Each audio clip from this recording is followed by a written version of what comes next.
Buenos días a todos, mi nombre es Lucio Gutiérrez, soy parte del Servicio de Ortopedia y Traumatología del Hospital Británico Central. En el día de hoy vamos a hablar sobre los defectos sociosegmentarios en miembros superiores y la reconstrucción con técnica de Masquelet. En primera instancia, para delimitar un poco los objetivos de esta presentación, vamos a hablar de qué son los defectos sociosegmentarios y cuáles son sus etiologías más frecuentes, qué es la técnica de Masquelet, y algunos puntos en cuanto a la biología, la bioquímica y la histología que se ha estado evaluando en los últimos años, y cómo la técnica de Masquelet puede ayudarnos a reconstruir defectos óseos en los miembros superiores. ¿Sí? En primera instancia, podemos definir qué es un defecto óseo segmentario, y Mafry en 2015 define un defecto óseo segmentario como una pérdida ósea, valga la redundancia, mayor al 50% del diámetro del hueso o mayor a 2 centímetros de longitud. Y esta puede estar dado por un trauma, que puede ser generalmente de alta energía, por infección, que puede ser secundaria a una osteomielitis o a una pseudoartrosis séptica, o a tumores óseos.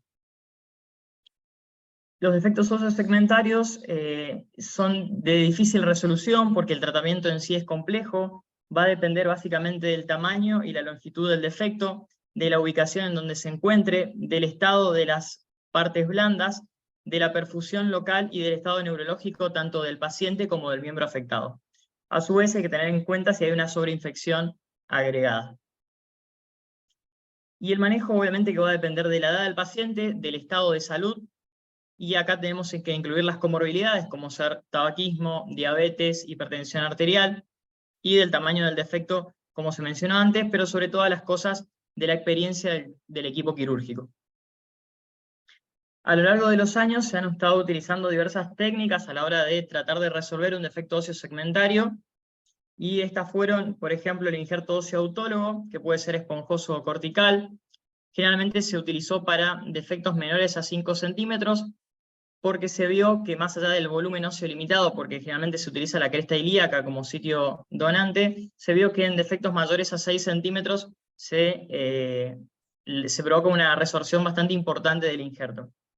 Otra opción son los aloinjertos óseos, que en cuanto al tamaño no hay un tamaño delimitado por la bibliografía, pero está en cuanto a las desventajas, el procedimiento y el proceso para obtener un aloinjerto muchas veces puede ser del costo elevado. Y otras dos técnicas importantes son el transporte óseo o la osteogénesis por distracción, que generalmente se utiliza para defectos de 5 a 10 centímetros, y como complicaciones principales tienen la infección del sitio quirúrgico y la pseudoartrosis posterior, o la transferencia de peroneo vascularizado, que se utiliza para defectos de 10 a 20 centímetros, pero el grupo quirúrgico debe tener experiencia en microcirugía, y las complicaciones asociadas pueden ser una hemorragia temprana o una trombosis de la anastomosis. Entonces, en los últimos 30 años se estuvo hablando bastante de la técnica de Masquelet, que fue desarrollada por Alain Charles Masquelet, es un cirujano ortopédico que se desarrolla actualmente en el Hospital de San Antonio de París y es profesor de la Universidad de la Sorbona. Esta técnica fue utilizada por primera vez en el año 1986, y básicamente como concepto es la formación de una membrana biológica como respuesta tisular a un cuerpo extraño localizada en el área del defecto óseo. ¿Sí? Básicamente esto se descubrió de manera accidental, porque básicamente lo que hizo Masquelet fue, en un defecto óseo en particular, colocar un espaciador de cemento, y después de aproximadamente un mes, ese espaciador se colocó para evitar el colapso de los tejidos blandos, y después de un cierto tiempo, luego de abordar nuevamente la herida, la membrana, se sacó el espaciador, pero se dejó la membrana básicamente para evitar un sangrado excesivo, y dentro de ella colocaron el injerto óseo. ¿Sí? Con el tiempo se dieron cuenta que esa membrana iba a ser muy importante para lograr una buena consolidación, que es de lo que vamos a hablar más adelante. En cuanto a las etapas básicas de la técnica de Masquelet, consta de 2 etapas, que en primer lugar tenemos el desbridamiento radical, tanto de las partes blandas friables como del hueso necrótico. Se realiza una estabilización temporal, como menciona la bibliografía, que puede ser con un tutor externo o un clavo endomedular, y luego la colocación de un espaciador de polimetil metacrilato, y posteriormente, si el defecto lo requiere, se debe utilizar un colgajo que puede ser libre o pediculado. Los artículos de Masquelet refieren que se debe esperar de 6 a 8 semanas para luego comenzar con la segunda etapa. La segunda etapa consiste en retirar el espaciador de cemento, conservar la membrana inducida que se forma alrededor del espaciador y colocar injerto autólogo de cresta ilíaca. Y se puede agregar muchas veces sustituto óseo en una proporción de 3 a 1, que en los artículos que él menciona, sustituto de hueso de buey desmineralizado. Luego obviamente se cierra la membrana inducida y se cierra la herida sin tensión. Pero con el tiempo lo que se buscó es evaluar un poquito más la técnica y se debía ver cuál era el papel biológico de esta membrana. Por eso, en los laboratorios AO de Davos, llevaron a cabo un estudio con 30 ovejas en las cuales se le generó un defecto óseo segmentario de aproximadamente 3 centímetros y se la fijó con una placa de 6 tornillos. Luego de un mes, ¿sí?, se evaluó luego de un mes se retiró el cemento, el espaciador de cemento, y se dividieron en 4 grupos. Los grupos básicamente fueron divididos en A, B, C y D. En el primer grupo se dejó la membrana y se colocó injerto. En el grupo B se sacó la membrana, se hizo una resección de la membrana y se colocó injerto. En el grupo C se dejó la membrana pero no se colocó injerto. Y en el grupo D lo que se hizo fue hacer una resección tanto de la membrana y no se colocó injerto. Claramente, como vemos en las imágenes, en el grupo A logró una consolidación casi total, el grupo B logró una consolidación parcial, y tanto en el grupo C y D no se logró una consolidación ósea. Esto habla del papel importante que tiene la membrana inducida en la consolidación ósea. Es así como Masquelet en el 2000 publica su primer artículo, que fue un estudio retrospectivo con 35 pacientes con defectos óseos segmentarios que iban de 4 a 25 centímetros, generalmente todos ubicados en miembros inferiores, y se debían a pseudoartrosis sépticas postraumáticas. Él vio que la consolidación radiográfica se logró a los 4 meses y la consolidación completa, ¿sí?, con marcha normal del paciente y carga, fue aproximadamente a los 8 meses y medio, con un rango entre 6 y 17 meses. Solo tuvo 4 fracturas por E3 que fueron tratadas de maneras incruentas. Lo siguiente era evaluar cuál era el papel biológico y bioquímico de la membrana. Entonces, Pellicer y Masquelet en este artículo definen que la membrana inducida presenta 2 capas, una capa interna llamada membrana, o que ellos le llamaron membrana pseudosinovial, y una capa externa rica en colágeno, fibroblastos y miofibroblastos. Además, lo que obtuvieron o evaluaron fue que a partir de la semana 4, ¿sí?, luego del primer tiempo de Masquelet, se observó un aumento de el factor de crecimiento endotelial vascular, del factor de crecimiento transformante, de las proteínas morfogénicas óseas y de la interleuquina 6. Todos factores osteoinductivos importantes para lograr una consolidación. Además, otros artículos ya más nuevos hablan de la histología propia de la membrana inducida, y en este artículo publicado en el 2021 por Nicura, tomaron 36 pacientes, todos ellos generalmente tenían lesiones en miembros inferiores, y el tiempo de espaciador entre la primera y segunda etapa de la técnica fue de 71,1 días. Se vio que la membrana inducida se confirmó histológicamente en todos los pacientes, que esta presentaba una rica vascularización y que no estaba afectada tanto por la edad, el sexo, el tabaquismo, diabetes, el tiempo del espaciador o impregnación del cemento con antibiótico. Yendo a datos más finos, se observó en este estudio que había un número de 37,4 vasos por milímetro cuadrado, que se generó una osteogénesis intramembrana en 4 pacientes, y que el 91,7% de los pacientes, es decir, 33 pacientes, presentaron inflamación, fibrosis y reacción a cuerpo extraño, que es lo que buscamos. La osteogénesis intramembrana es algo importante que se está viendo en los últimos años, porque se está viendo que la membrana inducida tiene la capacidad de formar hueso lamelar a través de osificación endocondral. Obviamente este es un punto que sigue siendo evaluado. Otro de los puntos es ver cuándo realizar la segunda etapa, y para eso hay artículos que están hablando o están comparando membrana inducida versus periósteo, y ven que a las 4 semanas hay altas concentraciones de VGF y BMP2, y tanto otro artículo también observó que hay una mayor vascularización en la membrana al mes, y a los 3 meses esta vascularización decae al 60%. Y obviamente coinciden también que las concentraciones de factor de crecimiento arterial vascular en interleukina 6 disminuyen al 40% a los 2 meses. Entonces, un poco es definir cuándo es el momento óptimo para realizar la segunda etapa de la técnica, y es así que en 2012 se hizo una encuesta a 370 miembros de la OTA, y se vio que el 60.1% de ellos colocaban el injerto, o sea, realizaban la segunda etapa a las 6 semanas. Pero en un artículo de revisión realizado por Masquelet en el 2019, él menciona que el momento óptimo para la segunda etapa es entre las 4 y 8 semanas. Otro punto a discutir en la técnica de Masquelet es la adición de antibiótico al espaciador, ¿sí? Inicialmente no fue recomendado por Masquelet, pero se está viendo en los nuevos estudios que si agregamos un antibiótico, este debe ser termoestable para soportar el proceso exotérmico del polimetilmetacrilato. Generalmente los antibióticos más estudiados fueron la vancomicina, gentamicina y tobramicina, que poseen termoestabilidad, son de amplio espectro, tienen una baja incidencia de reacciones anafilácticas, y la mayor proporción permitida según este estudio es de 8 gramos de antibiótico por 40 gramos de cemento.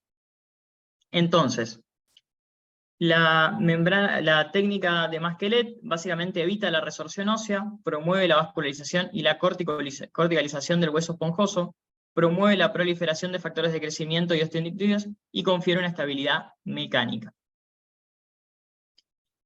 En el siguiente estudio, que fue realizado por el doctor Pecial y el doctor Garabano, se habló un poco de cuál era la proporción del injerto que podíamos obtener, ¿sí? Porque vimos anteriormente que Masquelet usó siempre autoinjerto, ¿sí? Y él en sus publicaciones habla solamente de una proporción de 3:1 con respecto a autoinjerto con injerto autólogo. Entonces lo que estudiaron ellos fue en 21 pacientes con lesiones en miembros inferiores, con un tamaño promedio del defecto de 4.5 centímetros aproximadamente, se colocó distintas proporciones de aloinjerto, de que iban del 50 al 64%, y se vio que hubo una tasa de consolidación mayor al 95%, ¿sí? Que es bastante elevada para lo que venía diciendo las técnicas, los artículos anteriores. Ahora sí, metiéndonos exclusivamente en lo que es miembro superior, este es un gran artículo, uno de los más nuevos, que analiza 84 casos de defectos óseos en miembros superiores, con un tamaño promedio del defecto de 4 centímetros, ¿sí? Con un tiempo promedio de consolidación de 6.7 meses y solo una tasa de falla de 2.6%. La complicación más frecuente en este estudio fue la infección.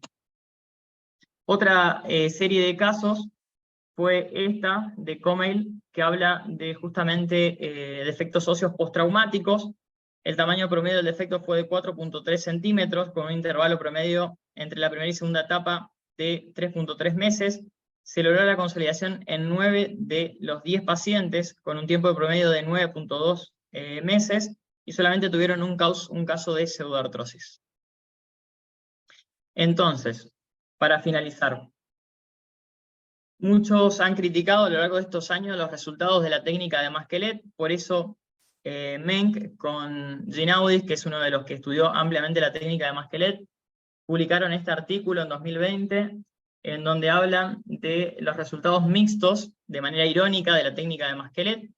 En este metaanálisis analizaron 41 estudios que involucraban a 677 pacientes con 680 fracturas, que incluyeron desde miembros inferiores hasta miembros superiores, con una duración promedio de la etapa 1 a la 2 de 245 días, y una tasa de consolidación general de 88.82%, que se luego aumentó al 92.35% con una serie de intervenciones posteriores, que fue, por ejemplo, como revisar el primer tiempo de Masquelet o hacer un debridamiento más amplio. Solamente tuvieron que amputar a 20 pacientes, que representó el 2.94% de la población de estudio. Hasta ahí fuimos con lo que es la presentación en sí. Ahora vamos a analizar 3 casos clínicos del equipo de Miembro Superior y del doctor Violás. La primera paciente es una paciente de 40 años que sufrió una fractura diafisaria de húmero derecho, fue tratada con una osteosíntesis de húmero entre LEU, ¿sí? Que luego evolucionó con una pseudoartrosis más una fatiga del material de osteosíntesis. La recibimos en nuestro centro. En abril del 2021 realiza el doctor el retiro de material de osteosíntesis más una toilette. En ese momento se tomó muestras de cultivo que obtuvieron un Propionibacterium acnes, ¿sí? Que fue tratado con vancomicina más FPIME y amoxicilina por 8 semanas. Quedó luego con un yeso, un termoplástico, y en julio del 2021 se realiza el primer tiempo de Masquelet, ¿sí? Y luego por persistencia de la infección se hace una revisión del primer tiempo de Masquelet en octubre del 2021. Posteriormente, en enero de este año, se realiza el segundo tiempo de Masquelet. Ahí se observan las imágenes cómo se ve el cemento de polimetilmetracrilato, la membrana inducida alrededor del cemento, nos queda el espacio, ¿sí? Y se lo rellena con injerto óseo, ¿sí? Esta es la última radiografía que presenta la paciente al 23/8 de este año y tuvo excelentes resultados en cuanto a movilidad. El otro paciente es un paciente tratado por el doctor Violás en otro centro. Básicamente es un politraumatizado que presentó también una luxofractura expuesta del codo izquierdo, ingresó así al centro, fue tratado en primera instancia con una toilette más un desbridamiento de las partes blandas y se solidarizaron los fragmentos del cúbito con puntos de Niza. Luego se realizó un primer tiempo de Masquelet, más una estabilización con clavijas y un SAT del olecrano. Posteriormente el doctor Violás se hace una revisión del primer tiempo de Masquelet, más una revisión del SAT, ¿sí? Luego se hace una segunda revisión del primer tiempo de Masquelet, más una revisión de la osteodesis. Y posteriormente, ya con los valores de laboratorio normalizados, se realiza el segundo tiempo de Masquelet y se obtienen resultados bastante alentadores a los 2 meses posoperatorios, y el paciente con una extensión casi completa y una flexión aproximadamente del 90 grados. Y por último, el tercer paciente es un paciente que lo recibimos en nuestro centro en marzo del 2020 con una luxofractura de Galeazzi expuesta, ¿sí? En primera instancia se le realizó una reducción abierta de fijación interna al radio derecho, más una osteodesis radiocubital distal, que a las 6 semanas evolucionó con una fatiga, con una pseudoartrosis, del foco de la fractura. Entonces se realiza el primer tiempo de Masquelet y 2 meses después se realiza el segundo tiempo de Masquelet con la inserción del injerto, con el relleno del injerto óseo. Posteriormente a esto, el paciente 8 meses posoperatorios se acude nuevamente por dolor y lo que se observó en las radiografías fue una pseudoartrosis y una fatiga del material de osteosíntesis, por lo cual ya el doctor Violás en este momento evaluó la posibilidad de hacer otra técnica, de realizar otra técnica que es un injerto perióstico vascularizado, ¿sí? Como se ven en las imágenes, ¿sí? Y posteriormente el paciente tuvo una recuperación muy buena, ¿sí? La verdad que el paciente al día de hoy está haciendo su vida normal y hace escala montañas y la verdad que la recuperación es excelente. Así que bueno, muchas gracias, eso fue todo.